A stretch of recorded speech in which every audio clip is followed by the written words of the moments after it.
साई राम। मैं मीनाक्षी आप सभी लोगों का हार्दिक अभिनंदन करती हूँ साई अनुभूति चैनल में और अनुभवों की श्रृंखला से एक बार फिर से एक अनोखा सा अनुभव लेके आप सभी लोगों के समक्ष उपस्थित हुई। लेकिन उससे पहले चलिए सभी लोग हाथ जोड़ते हैं और बाबा का जयकारा लगाते हैं। अनंत कोटि ब्रह्मांड नायक राजाधिराज योगी राज परम ब्रह्म श्री सच्चिदानंद सद्गुरु साईनाथ महाराज की जय। ओम साई राम। साथियों, आज ये अनुभव मैं आपको बताने जा रही हूँ वो है सरोज मल्लिक का, जो कि रोहिणी से हैं। ये कहती हैं कि बाबा के बारे में क्या बताऊँ, बाबा से 12 या 13 साल हो गए हैं जुड़े हुए। लेकिन जब मैं बाबा से जुड़ी वो कहानी मैं आपको सबसे पहले बताती हूँ, बाबा से मेरा जुड़ने का सिलसिला। ये कहती हैं कि बात 12 से 13 साल पुरानी है। उस समय मैं बाबा को इतना मिली नहीं थी और हम शिरडी गए। ये कहती है मैंने बाबा को पहली बार शिरडी में देखा। उससे पहले मैं एक बार किसी मंदिर में गई थी, वहाँ पे बाबा की मूर्ति थी, लेकिन मुझे इतना ज़्यादा कुछ पता नहीं था। तो जो बोले कि एक अटैचमेंट होता है, ऐसा कुछ भी नहीं था। ये कहती हैं कि मैं शिरडी क्यों गई, इसका भी एक कारण है। मेरी एक नंद है जो बाबा को बहुत मानती हैं। वो हमारे घर आई थी उस टाइम पर और उन्होंने बोला कि तुम लोग भी शिरडी हो आओ। इनके हस्बैंड ने शिरडी जाने का प्रोग्राम बना लिया। अब ये शिरडी पहुंचती है अपनी दोनों नंदों के साथ और अपने हस्बैंड के साथ। ये कहते हैं कि हमने समाधि मंदिर के दर्शन किए और उसके बाद हम पहुंचे द्वारका माई। ये बताती हैं कि उस वक्त इनके हाथों में फूल थे। ये बताते हैं कि आज से 12-13 साल पहले फूल भी चढ़ाए जाते थे। अब सब कुछ मना है फूल वगैरह, लेकिन तब हम फूल चढ़ा सकते थे। कहती हैं कि मैं लगी हुई थी लाइन में द्वारका माई की और दूर से बाबा की छवि को, बाबा की तस्वीर को देख रही थी। धीरे धीरे लाइन आगे बढ़ रही थी। ये कहती है मैं बाबा की जो धुनी जहाँ पे जलती है उससे भी थोड़ा दूरी पर खड़ी थी और बाबा की जो तस्वीर थी वो भी थोड़ी दूर ही थी मुझसे। ये कहती हैं कि जैसे जैसे लाइन आगे बढ़ रही थी तो उस लाइन में जिस तरह से हम खड़े थे कि मैं पहले खड़ी थी, मेरे हस्बैंड मेरे पीछे थे, उसके बाद हम मेरे से आगे 2-3 लोग थे, उसके आगे उनकी दोनों नंदें खड़ी थी। ये कहती हैं जैसे ही हम आगे बढ़ते हैं मेरी निगाह जाती है बाबा की तस्वीर पे और वहाँ पे पंडित भी बैठे थे। तो पंडित जी मुझे इशारा करके बुलाते हैं और मुझे ये कहते हैं कि ये जो फूल है, ये कहती हैं बहुत सुंदर सा फूल था, बहुत प्यारा सा, वो मुझे लेने के लिए कहते हैं। ये कहती हैं कि मैं पंडित जी को देखती हूँ, फिर इधर-उधर देखती हूँ, अपना सर नीचे कर लेती हूँ और मुझे लगता है कि मुझे कैसे, मुझे तो जानते भी नहीं हैं, तो मुझे नहीं कह रहे होंगे। फिर जब ये दोबारा देखती हैं बाबा की तस्वीर की तरफ, पंडित वहीं बैठे थे, फिर इनकी निगाह जाती है, पंडित फिर इन्हें इशारा करके बुलाता है, फूल ले जा लो। लेकिन इन्हें फिर लगता है कि नहीं, मुझे नहीं कहा। फिर ये उधर-उधर देखती हैं और इग्नोर कर देती हैं और सोचती हैं कि मुझे क्यों? ये कहती हैं कि ये सब चीज़ शायद इनकी जो नंद थी, वो भी देख रही थी, वो भी फ़ील कर रही थी। ये वो फटाफट लाइन से निकलती हैं, पंडित जी के पास जाके उस फूल को लेने के लिए करती हैं, हाथ बढ़ाती हैं। तो पंडित जी उन्हें फूल देते हैं और कहते हैं ये फूल उस लेडी को दे दो, यानी कि इनको दे दो। ये देखो बाबा की लीला कि ये हस्बैंड वाइफ पीछे खड़े हैं, बीच में 2-3 लोग खड़े हैं, उसके बाद इनकी नंद खड़ी है, लेकिन बाबा ने फूल इन तक पहुंचवाना है। ये कहती हैं मुझे वो फूल मिला और मुझे फूल पाके बड़ा अच्छा लगा। एक तो वो फूल बड़ा प्यारा सा था, बिल्कुल फ्रेश अच्छा सा फूल था, बड़ा फूल था, जो कि बाबा ने मुझे दिया था। ये कहती है अगर आज मुझे वो फूल मिला होता तो शायद मेरी फीलिंग और डिफरेंट होती, क्योंकि आज मैं बाबा को जानती हूँ, बाबा को मानती हूँ, बाबा से प्रेम करती हूँ। लेकिन उस पल में और उस टाइम पे ऐसा कुछ नहीं, लेकिन फिर भी मैंने अपने आप को बहुत प्रेशियस समझा उस वक़्त कि इतने सारे लोगों में बाबा ने सिर्फ मेरे पास तक ये फूल पहुंचाया। ये कहती हैं दर्शन करते हैं हम वापस आ जाते हैं। ये उस वक्त का अनुभव है जब बाबा से मैं जुड़ी और बाबा ने किस तरह से मुझे अपने सानिध्य में लिया या मुझे फूल देके किस तरह से ब्लेस किया। ये कहती है अब मैं आपको बताती हूँ अनुभव 9 जून के टाइम का। ये कहती हैं कि बात 9 जून की है, हमारी शिरडी की टिकट बुक हो रखी थी। लेकिन ये कहती हैं कि हम जब भी जाते हैं तो 2-3 लोग इकट्ठे होकर जाते हैं। अब मेरी जो फ्रेंड है, जो मेरे साथ जाने वाली थी, वो अपना कैंसिल कर देती है, क्योंकि उसके घर में कोई प्रॉब्लम आ जाती है या घर का कोई काम होता है तो वो मना कर देती है कि मैं नहीं जा पाऊँगी। ये कहती है, अब मेरे मन में ये डर हो जाता है कि अकेले तो मुझे मेरे हस्बैंड भेजेंगे नहीं, और जो दूसरी भी है लेडी जा रही है उसे भी ज़्यादा पता है नहीं, तो अब हमारा जाना जो है कैंसिल हो जाएगा, अब मेरे हस्बैंड मना कर देंगे। ये कहती है, इन्हें इतना बुरा लग रहा था, बहुत दुखी थी ये इस चीज़ को सोच के कि अब मैं शिरडी नहीं जा पाऊँगी। ये कहते हैं कि बस मैं बाबा से यही प्रार्थना करके रोते-रोते अपने मन में ये सो गई कि बाबा मैं कैसे शिरडी आऊँ, बाबा कुछ तो इंतज़ाम करो, कोई तो सहारा बनाओ ऐसा कि जो हमारे साथ चले, और कि कुछ भी ऐसा करो, मुझे शिरडी आना है आपसे मिलने के लिए। ये कहती हैं, मैं सुबह उठती हूँ, अपना नहा धो के मॉर्निंग में बाबा का आगे अगरबत्ती जलाती हूँ, बाबा को जो सुबह उठाते हैं उस तरह से करती हूँ। ये कहती हैं, सुबह 4 बजे के टाइम मेरी आँख खुली और मैं उसी तरह से अपना नहाने के बाद बाबा की जो है धूपबत्ती लगाई, और उसके बाद मैं बाबा से बस यही अपने मन में लेकर बात कर ही रही थी, क्योंकि मेरे विचारों में सिर्फ़ शिरडी जाना था और बाबा से सिर्फ़ प्रार्थना कर रही थी कि बाबा किसी तरह से बुला लो। ये कहती हैं, ना जाने उस ध्यान में, क्योंकि मैं जाप करती हूँ उस टाइम पे, तो मेरी जो आँख है कुछ पलों के लिए लग गई, यानी कि मैं एक नींद में चली गई उस जाप में। ये कहती हैं, उस नींद में ये क्या देखती हैं, एक लकड़ी का टुकड़ा है या एक गत्ता है जिस पे गुलाब की फ्रेश पंखुड़ियों से विश्वास और सबूरी लिखा हुआ है।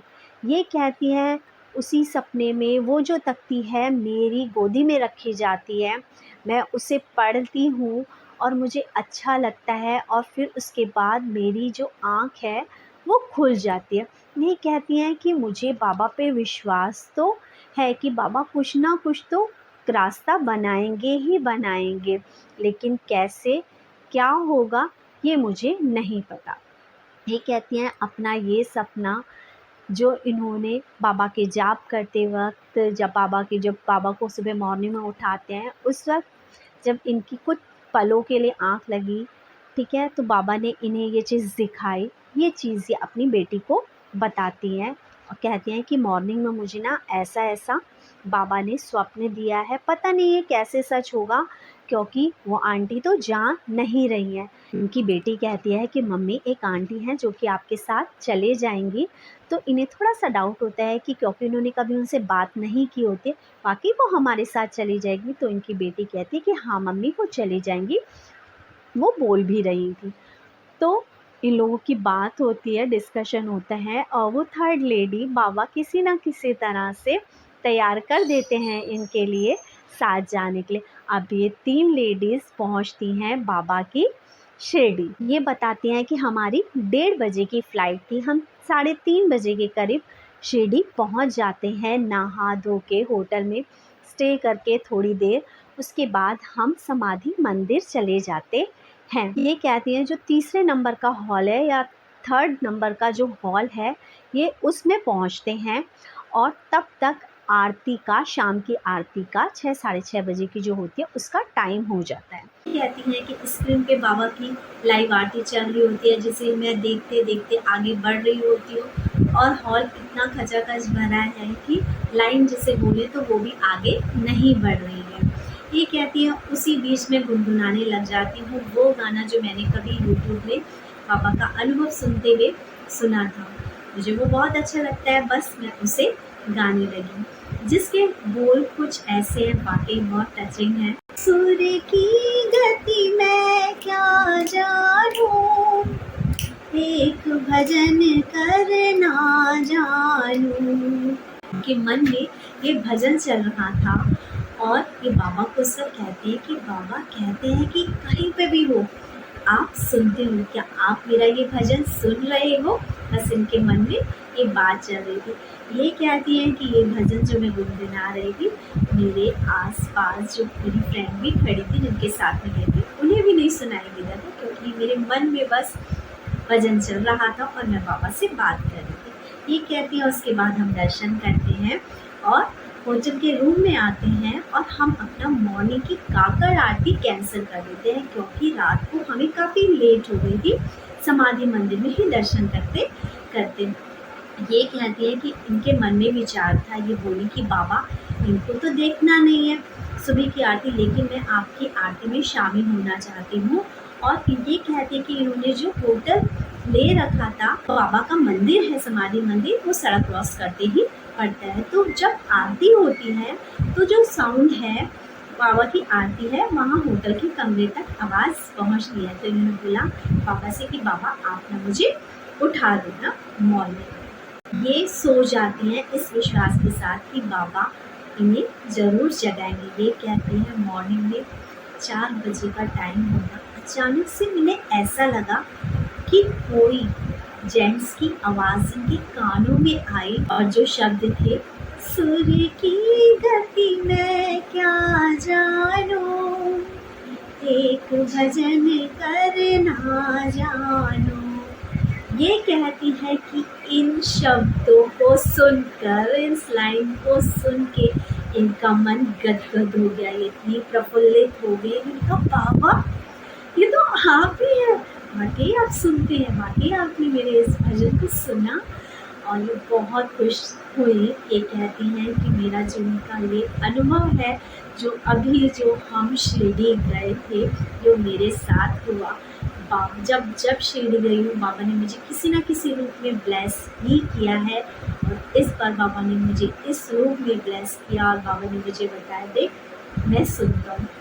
और यहाँ पे रियलिटी मुझे बहुत अच्छा लगा जब आपने मुझे ये लाइंस बताई। तो रियलिटी में मैंने नहीं सुनी थी ये लाइंस, लेकिन मुझे अच्छा लगी तो मैंने यूट्यूब पे आपकी जो ये लाइंस थी ये डाली। बाकी बहुत पुराना है, पुरानी फिल्मों से लिया जो है ये वो है, जिसमें बहुत प्यारे से मतलब जिससे जो लाइंस है इसकी बड़ी अच्छी है कि भजन का अर्थ भी मुझे नहीं पता है। जो गाने वाला है वो कह रहा है कि मुझे तो भजन का अर्थ भी नहीं पता है, इसका अर्थ भी बहुत गहरा है। मैं तो सिर्फ एक चीज़ जानता हूँ, प्रभु प्रभु कहना यानी साईं साईं कहना।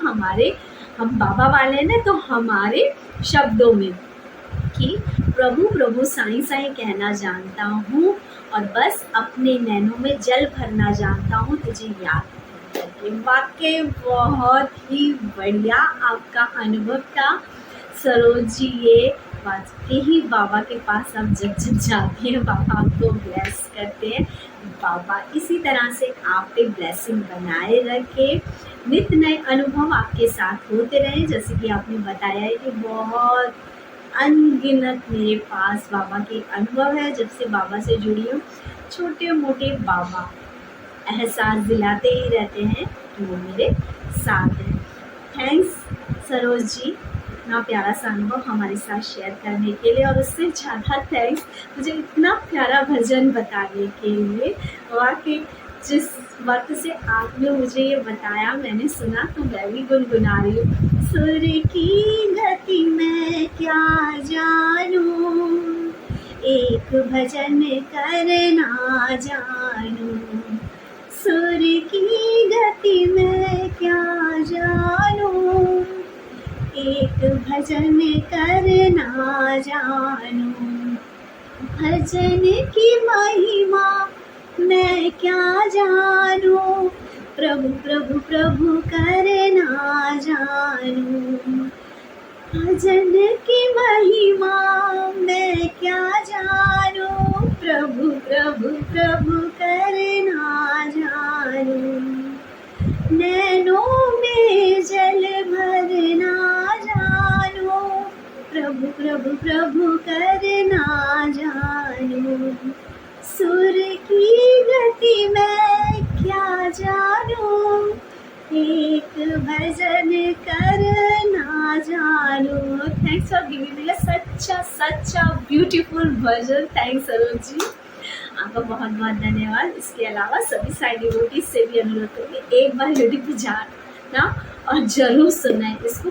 हाँ वाकई है पुराना, लेकिन वाकई टचेबल है, हर वर्ड का अपने आप में एक मीन है कि हम लोग हैं, हमें पूजा पाठ भजन कीर्तन भले ही नहीं आए, लेकिन हमें एक नाम लेना जरूर आता है, साई राम। और हम वही करते, हम बाबा वाले हैं ना, तो हम बाबा वाले तो ओम साई राम ही करते हैं। और हम बाबा वाले हैं, हम पूरी निष्ठा, विश्वास और पूरी दृढ़ता से कहते हैं कि हम बाबा वाले हैं, हम बाबा के साथ हैं और बाबा हमारे साथ है। चाहे कोई हमें देख के खुश हो, चाहे नाराज हो, लेकिन हमारे मन की शांति तो सिर्फ अपने बाबा का नाम लेने की है। कोई हमें दिखावटी कहे, कोई हमें ढोंगी कहे, हमें फर्क नहीं पड़ता, क्योंकि हम बाबा वाले हैं, हम बाबा वाले हैं। सारी दुनिया में हम लोगों के अंदाज निराले हैं। सुनो जी, हम बाबा वाले हैं, हाँ जी हम बाबा वाले हैं। इसी के साथ यहीं पे अनुभव समाप्त करते हैं, और जो भी अनुभव आप अपने पास अभी सुरक्षित रख के बैठे हैं, चैनल के साथ शेयर कीजिए। ओम साई राम। चैनल को इतना प्यार और सपोर्ट देने के लिए और मुझे अपना साथ और सानिध्य देने के लिए।